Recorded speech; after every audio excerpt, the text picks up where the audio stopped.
Aloha und herzlich willkommen zum nächsten Video, zum nächsten Schritt hin zu dir selbst, zu deinem höchsten Potenzial, zu deiner wahren Komfortzone. Und in diesem Video wollen wir jetzt wahrlich die Schritte gehen, um eine neue Welt zu betreten, um eine neue Perspektive auf die Wirklichkeit einzunehmen. Und zwar wird es in diesem Video um den letzten Teil von Kapitel 4 meines Buches Die Kraft deiner Komfortzone und warum es jetzt Zeit ist, sie endlich zu betreten, gehen. Teil 1 und Teil 2 dieses Kapitels kannst du ebenfalls hier auf meinem Kanal ansehen. Wenn du das noch nicht gemacht hast, geh also jetzt am besten zurück zu diesen Videos. Und in diesem Video wird es, wie gesagt, um den letzten Teil von Kapitel 4 des Buches gehen und der hat es wirklich in sich, denn in diesem Teil des Kapitels geht es darum, Programme und Glaubenssätze ein für alle Mal zu verabschieden, die dich daran hindern, dein bestes Leben in deiner wahren Kraft, der Kraft deiner Komfortzone zu führen. Und zwar wollen wir uns die Frage stellen, was, wenn es eigentlich viel leichter gehen könnte? Was, wenn die Programme, die dir eingetrichtert wurden und die sagen, du kannst nur mit Härte, Schmerz und Leid in der Welt etwas erreichen, nur so wachsen. Was, wenn diese Programme einfach nur willkürliche Möglichkeiten sind, aber keine Notwendigkeiten? Und ich kann dir sagen, genau so ist es. Ja, es ist sogar so, dass es nicht nur nicht notwendig ist, mit Härte, Schmerz und Leid etwas in deiner Welt zu erreichen. Es ist sogar viel effektiver und fühlt sich auch noch besser an, dies aus Freude, Dankbarkeit und Begeisterung heraus zu tun. Mit Liebe und der Kraft deiner wahren Komfortzone. Insofern wünsche ich dir jetzt viel Freude bei dem letzten Teil von Kapitel 4 meines Buches. Und dieser Teil trägt den Titel Warum es Sinn macht, mit der Kraft deiner wahren Komfortzone dein Leben zu erschaffen. Stuart Blackburn, ein überaus geschätzter Lehrer und Mentor von mir, der auf Big Island, Hawaii lebt, schrieb einmal einen Artikel mit dem Titel No Pain, No Gain? In dem er darüber spricht, dass Schmerz und Leid heutzutage noch immer recht populäre Wege sind, um sich in unserer Welt weiterzuentwickeln und Ziele zu erreichen. Er weist dann sehr richtig darauf hin, dass dieses Vorgehen, welches außerhalb unserer wahren Komfortzone stattfindet, allerdings eben nur eine Möglichkeit ist, eine Spielregel sozusagen. Du erinnerst dich an Kapitel 3, deren Anwendung zwar durchaus funktionieren kann, aber eben keineswegs alternativlos ist, auch wenn die meisten Menschen das aufgrund gesellschaftlicher Prägung glauben mögen. Hier ein Zitat aus Stuarts Artikel. Wenn wir unsere Aufmerksamkeit auf das richten, was wir wollen, kommt es im Allgemeinen zu uns. Wenn wir beschließen, dass das nur durch harte Arbeit möglich ist, werden wir reichlich Beweise dafür erhalten, dass das wahr ist. Und wenn wir beschließen, dass ein etwas magischerer Ansatz funktioniert, werden wir auch dafür Beweise erhalten. Müssen wir also hart arbeiten und leiden, um das zu bekommen, was wir wollen? Wir können, wenn wir möchten. Wenn wir uns aber entscheiden, einen weniger schmerzhaften Weg zu finden, steht uns auch dieser offen. Zitat Ende. Ich liebe diesen Artikel und die Gedankengänge, zu denen er uns einlädt, und ich möchte dir definitiv ans Herz legen, ihn zu lesen. Du findest ihn auf Stuarts Website unter stuartblackburn.com/articles. Ich stimme dem, was Stuart dort schreibt, 100%ig zu und möchte die Aussagen des Artikels an dieser Stelle noch etwas ergänzen. Es ist nämlich nicht nur unnötig, dass du durch Härte, Schmerz und Unwohlsein, also außerhalb deiner wahren Komfortzone, etwas erschaffst oder erreichst. Vielmehr ist es sogar weitaus effektiver, wenn du dies mit Liebe, Freude und Wohlbefinden, also innerhalb deiner wahren Komfortzone tust. Warum ist das so? Nun, zum einen unterstützen uns, wie wir bereits gesehen haben, bestimmte kosmische Gesetzmäßigkeiten und geben uns Rückenwind, wenn wir den klaren Impulsen unserer Seele und den Einladungen unserer wahren Komfortzone folgen. Das allein wäre schon ein starkes Argument, Doch es gibt noch weitere praktische Gründe, warum es so sinnvoll ist, mit der Kraft deiner Komfortzone, mit Liebe, Freude und Begeisterung dein Leben zu gestalten.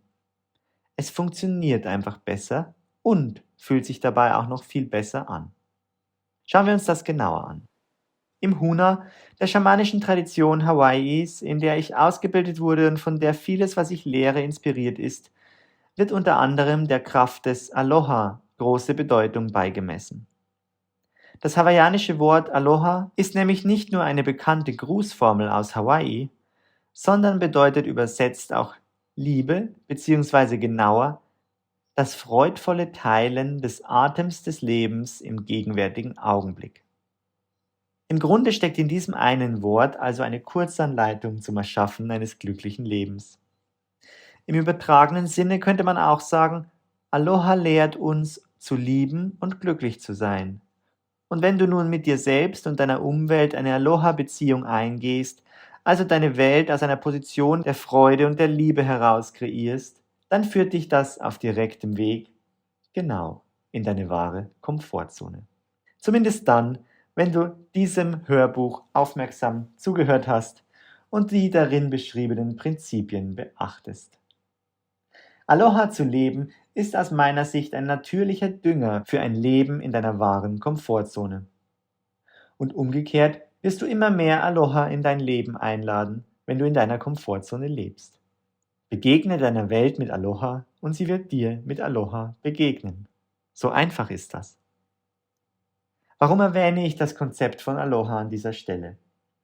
Weil es uns zeigt, wie viel kraftvoller und effektiver es ist, aus einem Zustand von Wohlgefühl, Liebe und Freude heraus zu handeln und zu erschaffen, also aus unserem wahren Selbst heraus, als im Modus des Krampfes oder Kampfes und Zwangs.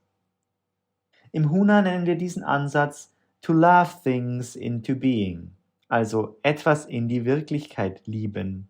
Kurz gesagt bedeutet das, wenn du etwas möchtest, dann liebe es. Erlaube dir, deine freudvolle Aufmerksamkeit auf diese Sache und auf die Liebe dazu zu richten. Diese Liebe ist hochgradig energetisierend, konzentriert und hat die Kraft, effektiv und zielgerichtet das zu erschaffen, was du wirklich willst. Und zwar, weil du auf positive Weise auf deinen Wunsch schaust und dir sagst, alles, was ich tun muss, ist es lieben, mich damit wohlfühlen, einen entspannten Fokus darauf halten und es wird geschehen. Dieser Ansatz ist weitaus effektiver, als wenn du hart und verkrampft an etwas arbeitest und dabei das, was du tust, im Grunde eigentlich hasst und dich dabei schlecht fühlst. Der Schlüssel in beiden Fällen ist Fokus. Die Manifestation geschieht, weil du darauf fokussiert bist und somit Energie darauf lenkst. Die jeweilige Energie, die dieser Fokus lenkt, ist aber grundverschieden und unterschiedlich wirkungsvoll. Wenn du deinen Fokus liebst, wenn du also etwas aus Freude, Liebe und Wohlgefühl heraus ins Sein bringst, wird es schneller und ganz mühelos geschehen. Wenn du hart und verkrampft daran arbeitest, bist du zwar ebenfalls darauf fokussiert, der Schöpfungsprozess wird jedoch deutlich länger dauern und währenddessen wirst du dich auch noch unwohl fühlen. Sieh dir dazu gerne auch mein Gespräch mit Stuart Blackburn auf Big Island, Hawaii an, das auf meinem YouTube-Kanal verfügbar ist. Ich schätze diesen Ansatz sehr, denn er funktioniert nicht nur weitaus besser, sondern es löst auch noch ein Gefühl tiefer Befreiung und Entspannung aus, wenn du dir die erläuterten Zusammenhänge bewusst machst. Denn letztendlich ist es genau das, was unser inneres Kind sich im Grunde wirklich von der Welt wünscht. Dass die Dinge durch Liebe und in Leichtigkeit ins Sein kommen, anstatt mit Härte und großer Anstrengung erzwungen werden zu müssen. Oft scheint es ja, als wolle uns die Welt da draußen, zumindest die alte, die nun zunehmend ihrem Ende entgegengeht, das Gegenteil glauben machen. Nämlich, dass wir nur mit Anstrengung, Zwang, Konkurrenzdenken und Kontrolle etwas erreichen können. Freude, Liebe, Kooperation, Entspannung und Fließen gelten oder galten dagegen als schwach und ineffektiv. Doch bei genauerem Hinsehen merken wir, das ist überhaupt nicht der Fall. Im Gegenteil, die zuerst genannten Eigenschaften verbrauchen in Wirklichkeit so viel mehr unserer Energie bei oftmals wenig oder sich sehr schwerfällig anfühlendem Fortschritt. Wenn wir aber mit Liebe statt Angst, mit Freude anstatt Zwang und in Harmonie anstatt Rivalität handeln, stellen wir fest, dass sich bessere Ergebnisse einstellen, wir besser und schneller lernen, mehr Ideen haben, sich für uns mehr Möglichkeiten auftun und wir uns dabei auch noch großartig fühlen. Professionelle Tiertrainer beispielsweise haben diesen Sachverhalt längst verstanden und bauen ihre Arbeit ausschließlich auf positive Verstärkung auf, niemals auf Zwang oder Bestrafung. Wann aber hörst du auf, dich selbst zu zwingen und zu bestrafen? Richtig, am besten jetzt sofort, indem du dein Leben von jetzt an aus der Kraft deiner wahren Komfortzone heraus lebst. Denn diese Kraft beeinflusst eben nicht nur deine innere Welt, sondern gleichermaßen deine äußere Wirklichkeit. Indem du dich auf positive Gefühle und Gedanken fokussierst, dein Leben mehr und mehr in deiner wahren Komfortzone lebst und aus ihr heraus kreierst, wirst du automatisch noch mehr positive Erfahrungen und Begegnungen in dein Leben ziehen. Du wirst offener für Chancen, resilienter in Krisen und empfänglicher für Glücksmomente. Positive, liebevolle und freudvolle Gedanken, Gefühle und Handlungen. Also genau jene, die du erlebst und erschaffst, wenn du dir erlaubst, in deiner wahren Komfortzone zu leben, führen dich viel schneller und leichter ans Ziel. Und sie verstärken sich dabei auch noch gegenseitig und beeinflussen deine Grundschwingung und deine Wirklichkeit unmittelbar positiv. Die Kraft des Wohlbefindens ist ein fundamentales Element deines Daseins, das du bewusst nutzen solltest, da es deine Realität formt und deine Erfahrungen beeinflusst. Dass dies so ist, zeigen beispielsweise auch die Forschungen von Greg Braden, Bruce Lipton oder Joe Dispenza, um nur die bekanntesten zu nennen. Vielleicht hast du in diesem Zusammenhang auch bereits von der Bewusstseinsskala nach Dr. David Hawkins gehört, die verschiedene Emotionen verschiedenen Schwingungsgraden zuordnet. Noch praktischer und differenzierter finde ich die Emotional Guidance Scale nach Abraham Hicks, die uns schön veranschaulicht, welche große Bandbreite von Gefühlen und damit Schwingungen wir eigentlich als Menschen erzeugen können und dass wir diese wie Wellen oder Spiralen reiten können oder uns eben von ihnen reiten lassen, je nachdem, du entscheidest. Eine Abbildung der Emotional Guidance Scale nach Abraham Hicks findest du in meinem Buch auf Seite 66 oder im Internet. Lass mich dir zum Abschluss noch ein paar einfache Fragen zu dieser Skala stellen. Wenn du dir die einzelnen Gefühle in dem Schaubild einmal ansiehst, wie fühlen sie sich an und wie hoch oder niedrig schwingt dein System wohl jeweils, während du sie fühlst?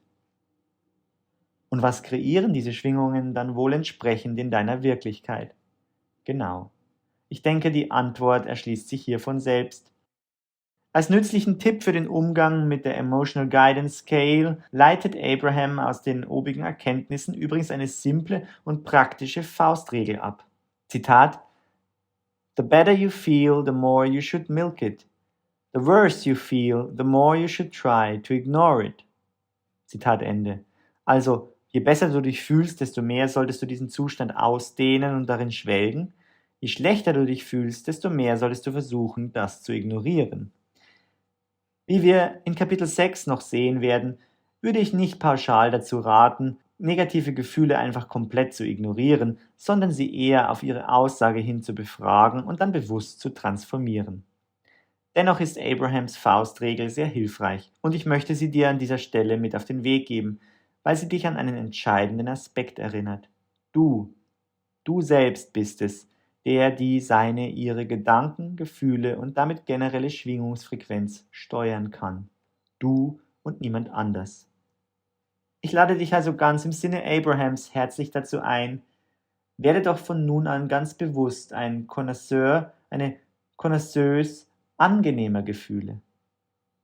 Suche nach ihnen mit der Motivation und Zielsicherheit eines Trüffelhundes. Schwelge darin, kreiere und genieße sie ganz bewusst. Und wie geht das am besten? Du wirst es schon vermutet haben. Natürlich, indem du deine wahre Komfortzone in jedem Bereich deines Lebens findest, wertschätzt und betrittst. Durch die bewusste Ausrichtung auf dein Wohlbefinden kannst du aktiv deine Realität gestalten und ein Leben voller Erfüllung, Sinnhaftigkeit und Freude erschaffen. Zudem ist jeder Schritt, den du auf dem Weg in deine wahre Komfortzone gehst, auch ein Schritt hin zu einer Welt, die von Liebe, Freude und Frieden geprägt ist. Und so sind wir nun also wieder bei der Ausgangsfrage dieses Kapitels und erkennen den so simplen wie überzeugenden Grund, warum es Sinn macht, aus der großen Kraft deiner Komfortzone heraus dein Leben zu leben. Es funktioniert letztlich einfach besser, als es nicht zu tun und ist noch dazu um einiges angenehmer. Oder um es mit den Worten von Abraham auszudrücken, Zitat: Wenn die Beziehung zwischen dir und dem, der du wirklich bist, für dich von zentraler Bedeutung ist, wenn es deine Priorität ist, dich gut zu fühlen, dann wird alles andere von selbst an seinen Platz fallen. Zitat Ende. Schöner hätte ich es nicht sagen können. Abraham hat vollkommen recht. Wenn du dein Wohlbefinden, deine höchste Freude und größte Authentizität zur Priorität in deinem Leben machst, wird deine Welt sich neu ordnen und der Weg deiner Seele wird sich vor deinen Augen auftun.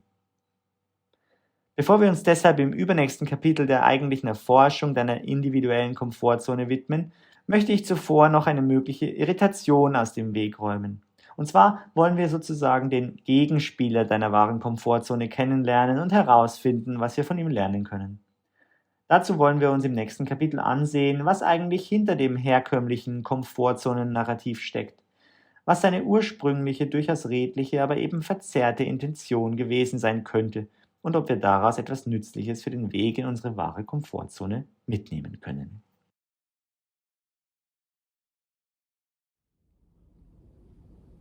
Ja, das war der letzte Teil von Kapitel 4 meines Buches Die Kraft deiner Komfortzone und warum es jetzt Zeit ist, sie endlich zu betreten. Und ich bin mir ziemlich sicher, du hast jetzt schon gewaltige Schritte gemacht hin zu deiner wahren Kraft, zur Kraft deiner wahren Komfortzone, hin zu einer Wirklichkeit, in der du dein bestes Leben, dein Paradies in Leichtigkeit und Freude kreieren kannst. Und nachdem du jetzt schon einige Aha-Momente in dieser Videoreihe mitnehmen konntest, möchte ich dich nochmal dazu einladen, den Kanal zu abonnieren, sodass du auch jedes weitere Video, jeden weiteren Schritt auf dieser wundervollen Reise mitbekommst. Lass also ein Abo da und wenn dir das Video gefallen hat, auch gerne ein Like. Das hilft mir und dem Kanal, eine größere Reichweite zu erreichen und die Kraft unserer wahren Komfortzone noch mehr Menschen zu vermitteln. Ja, und im nächsten Video wollen wir uns dann Kapitel 5 meines Buches Die Kraft deiner Komfortzone widmen. Und in Kapitel 5 geht es darum, dass wir uns einmal anschauen, welcher Gedanke eigentlich ursprünglich hinter dem konventionellen Komfortzonen-Narrativ steckte und ob wir daraus etwas Nützliches für uns mitnehmen können. Bis dahin bleibt mir nur noch, dir eine Zeit voller Wunder, voller Freude, voller Wohlgefühl zu wünschen. Alles Liebe.